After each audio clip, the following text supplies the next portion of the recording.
తిరుమల లడ్డు ప్రసాదం తయారీలో కల్తీ నెయ్యి వాడకంపై నగరి ఎమ్మెల్యే గాలి భానుప్రకాష్ చేసిన వ్యాఖ్యలు రాజకీయంగా మరియు ఆధ్యాత్మికంగా తీవ్ర చర్చకు దారితీస్తున్నాయి.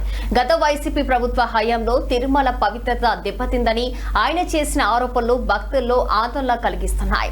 గత 5 ఏళ్లలో సుమారు 68 లక్షల కిలోల కల్తీ నెయ్యిని లడ్డు తయారీలో వాడారని, దీనితో 20 కోట్ల లడ్డూలు తయారు చేసి భక్తులకు పంపిణీ చేశారని ఆయన పేర్కొన్నారు. ఇది కేవలం అవినీతి కాకుండా కోట్ల మంది హిందువుల మనోభావాలను దెబ్బతీసే మహాపాపమని ఆయన మండిపడ్డారు. కల్తీ నెయ్యి వాడకం ముమ్మాటికి నిజమేనని సిట్ అధికారులు కూడా నిర్ధారించారని ఆయన గుర్తు చేశారు. తాము ప్రతిపక్షంలో ఉన్నప్పుడే ఈ విషయంలో అనుమానాలు వ్యక్తం చేశామని, నేడు అవి రుజువు అవుతున్నాయని తెలిపారు. వైసీపీ నాయకులు దేవాలయాలను వ్యాపార కేంద్రాలుగా మార్చుకొని ఆదాయాన్ని దోచుకున్నారని విమర్శించారు. ఎక్కడ చూసినా కూడా ఎట్లా వచ్చినాయి. ఒక డైరీ వాడు 5 కోట్ల రూపాయలు 4.5 కోట్ల రూపాయలు పిఐ కూడా ట్రాన్స్ఫర్ చేస్తారు. అది ఏమి అర్థమో మతలబో అర్థం దగ్గర ఉదాహరణ అవసరంగా ఇవాళ సుప్రీంకోర్టు ఏర్పాటు చేసిన సిట్ కూడా నిర్ధారించేస్తుంది.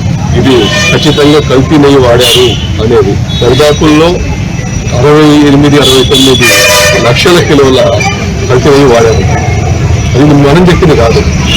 సుప్రీంకోర్టు ఆధ్వర్యంలో ఏర్పాటైన సిట్ నిర్ధారించి సుప్రీంకోర్టు సబ్మిట్ చేసిన అఫిడవిట్లో ఉంది. అదంతా కూడా అలాగే ఒక దేవాలయాన్నే కాదు, అక్కడ భక్తు భూములు కానీ క్రైస్తవ సంబంధించిన భూములు కానీ ఇవన్నిటిని కూడా ధారావతం చేశారు. ఎక్కడ చూసినా కూడా కబ్జాలు, కొద్దిగా వాయిల్ చేయడం చాలు ఎన్ని కూడా అలా పడిపోయారు. దీంట్లో ఎవరిని వదిలిపెట్టలేదు. కులాన్ని మతాన్ని రాజకీయం చేయడం, దేవుళ్ళని వదిలిపెట్టకుండా అది కూడా లాభానికి దోచుకోవడం, ఇది ఆనవాయితీగా చూసాం 5 సంవత్సరాల్లో. ఖచ్చితంగా దేవుడు అనే వాడుతాడు కాబట్టి వాళ్ళ ఎవరు లేని విధంగా శిక్షించారు. 11 సీట్లు ఇచ్చి బయటికి పంపించారు. దేవుడు ఉన్నాడు కాబట్టి జరిగింది. ఇంకా కూడా వాళ్ళు బుద్ధి రాకుండా ఇంకా బయట కల్తీలేదు పాడుతున్నారు. సిట్ అసలు అంటే వచ్చిన వార్తని వచ్చిన రిపోర్ట్ కూడా వక్రీకరించి ప్రజల్లో వేరేగా తీసుకెళ్తామనే ఉద్దేశం చెప్తే తప్పు చేసి